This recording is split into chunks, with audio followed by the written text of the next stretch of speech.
안녕하세요. 링고브릿지 그래머 팟캐스트에 오신 것을 환영합니다. 문법 공부를 하다 보면 이런 생각이 들 때가 있습니다. 동사는 그냥 동사로만 쓰면 안 되나? 왜 이렇게 자꾸 명사처럼 형용사처럼 변신하면서 사람을 헷갈리게 만들까? 오늘의 목표는 이 질문에 답을 찾는 겁니다. 규칙을 더 외우는 게 아니라 동사가 왜 굳이 다른 역할을 맡으려 하는지 그 변신 뒤에 있는 큰 그림, 바로 준동사라는 개념의 코드를 하나씩 풀어보는 거죠. 동사는 왜 명사와 형용사가 될까? 동사는 원래 문장에서 뭐뭐 하다라는 자기 자리가 분명한 존재입니다. 서술어라고 불리는 자리죠. 그런데 이 동사에 to를 붙이거나 ing을 붙이거나 ed를 붙이는 순간 상황이 완전히 달라집니다.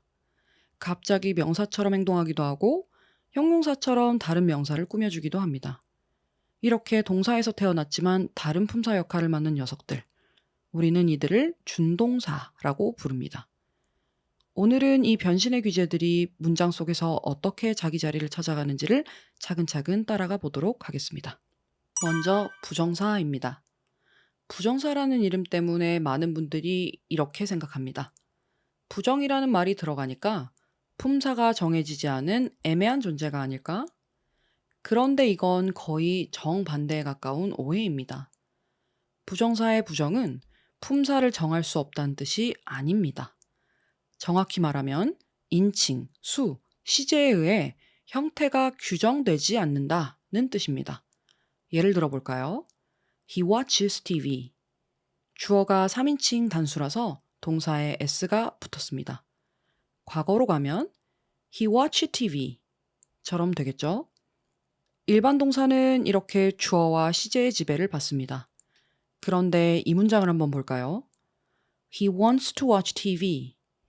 주어가 he라서 wants로 바뀌었는데 to watch는 어떤가요?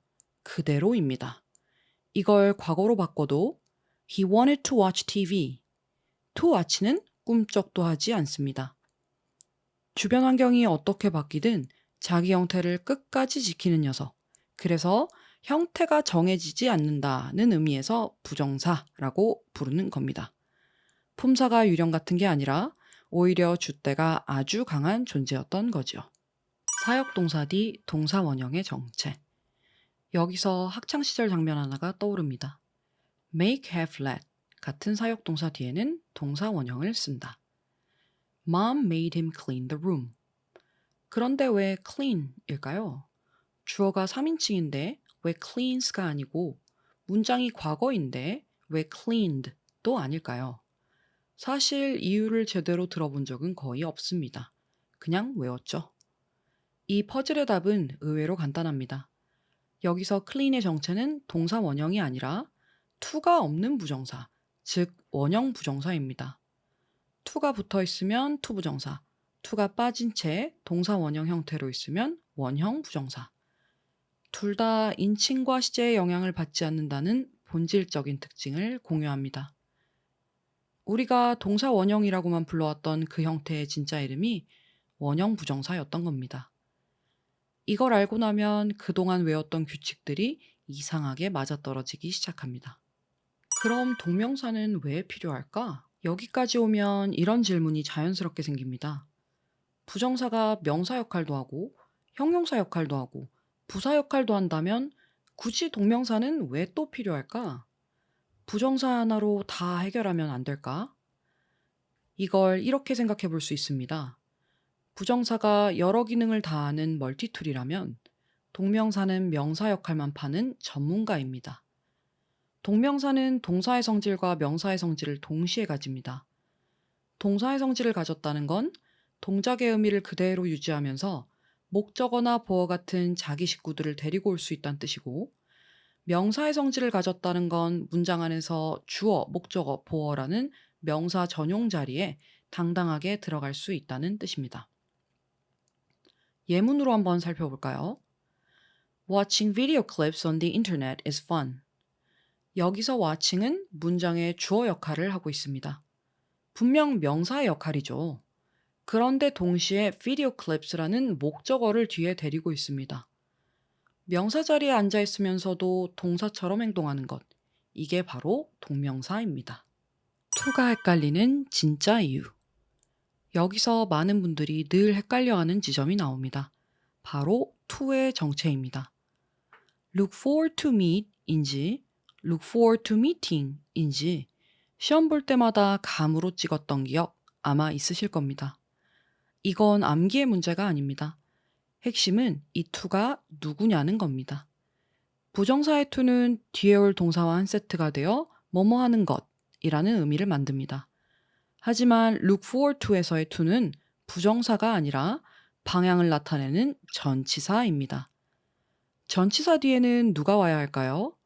바로 명사가 와야 합니다. 그래서 동사를 쓰고 싶다면 명사 역할을 하는 형태, 즉 동명사로 바꿔서 meeting이 오게 되는 겁니다. be used to 동명사, object to 동명사도 모두 같은 원리입니다. to의 정체만 보이면 이 부분은 더 이상 헷갈리지 않습니다. 분사, 동사에서 태어난 형용사. 이제 오늘의 최종 보스입니다. 동명사와 모양이 똑같은 그 녀석, 분사. 결론부터 말하면 분사는 형용사 역할을 합니다. 동명사가 명사 전문가라면 분사는 형용사 전문가입니다. 책의 표현을 빌리자면 동사의 생생한 느낌을 그대로 간직한 동작 형용사라고 할 수 있습니다. 분사는 크게 두 가지입니다. 현재 분사와 과거 분사. 현재 분사는 능동과 진행의 의미를 가집니다. A burning house, 불타고 있는 집. 집이 스스로 타고 있는 진행 중인 상황을 보여주죠. 과거 분사는 수동과 완료의 의미를 가집니다. Broken glass, 깨진 유리.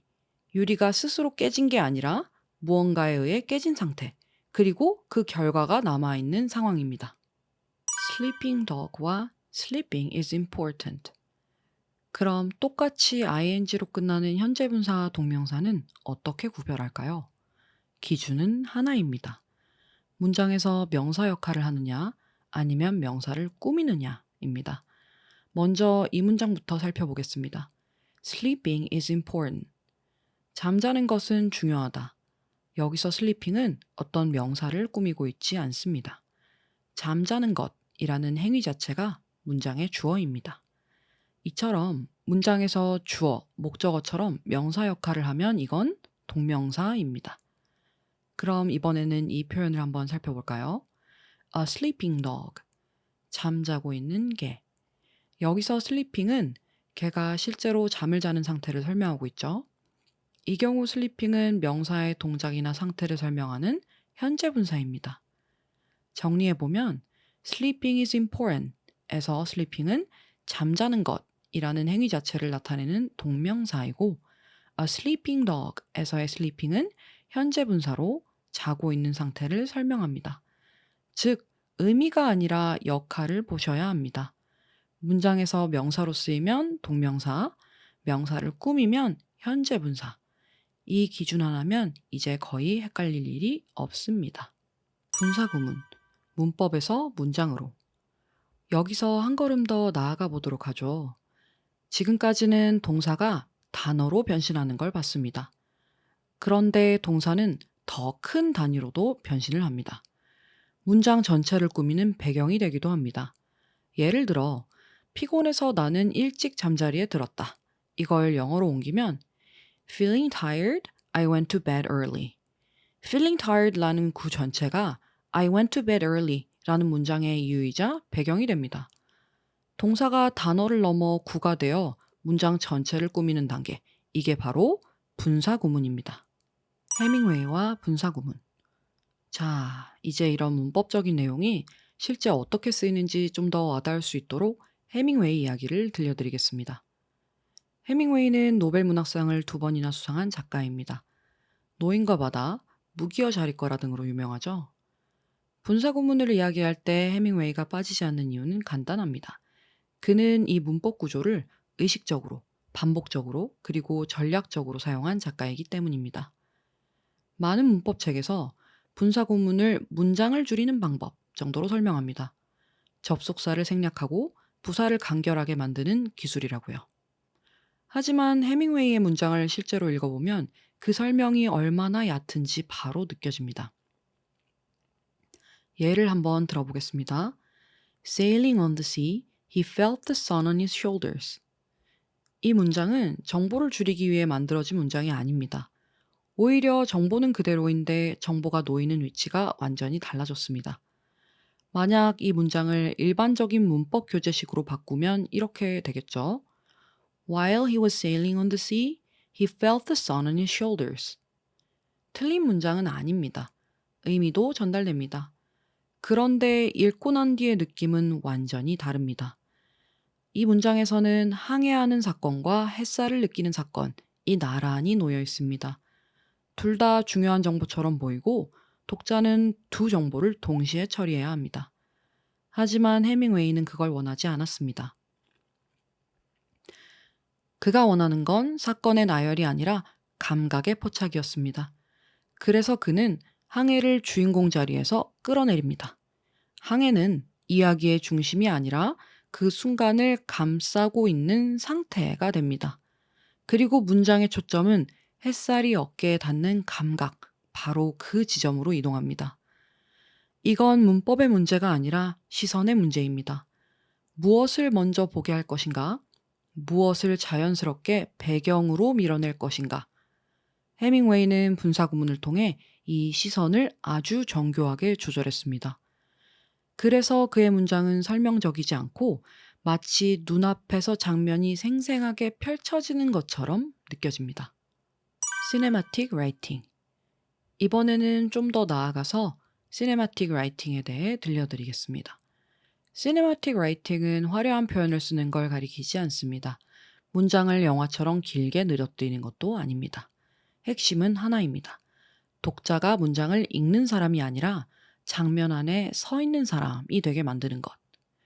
분사구문은 이 효과를 만들어내는데 아주 강력한 도구입니다. 왜냐하면 분사구문은 사건을 쪼개지 않고 하나의 흐름으로 이어주기 때문입니다. 예를 하나 더 들어보도록 하겠습니다. Opening the door, he saw the empty room. 이 문장을 문법적으로만 해석하면 문을 열었고 그 다음에 방을 보았다 입니다. 하지만 실제로 이 문장을 읽을 때 우리는 그렇게 느끼지 않습니다. 독자의 시선은 이미 주인공의 손을 따라가고 있습니다. 문 손잡이를 잡고 문이 열리는 움직임을 보고 그 움직임이 끝나는 순간 시선은 자연스럽게 방 안으로 들어갑니다. 이건 두 개의 문장이 아니라 하나의 연속된 샷입니다. 만약 이 문장을 이렇게 바꾼다면 어떨까요? He opened the door and he saw the empty room. 의미는 같습니다. 하지만 느낌은 전혀 다릅니다.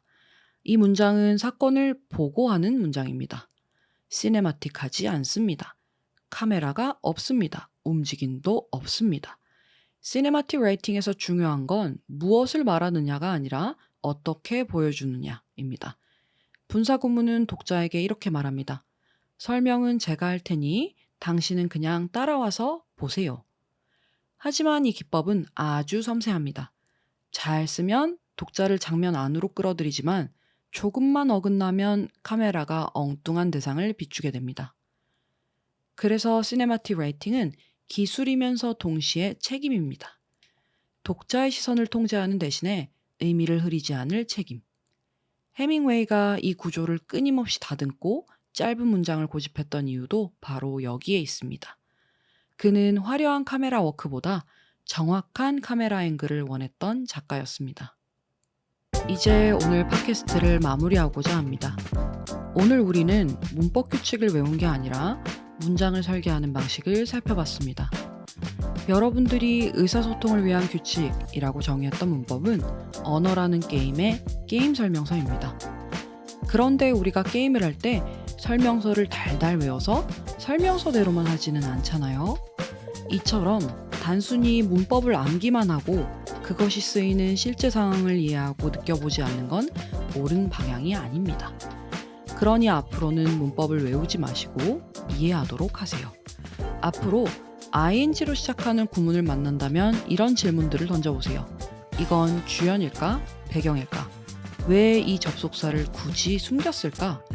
이 장면에서 진짜 보여주고 싶은 주연은 무엇일까? 그 질문만으로도 문법은 외울 대상이 아니라 읽어내는 코드가 됩니다. 감사합니다. 다음번에 또 유익한 콘텐츠로 찾아뵙겠습니다.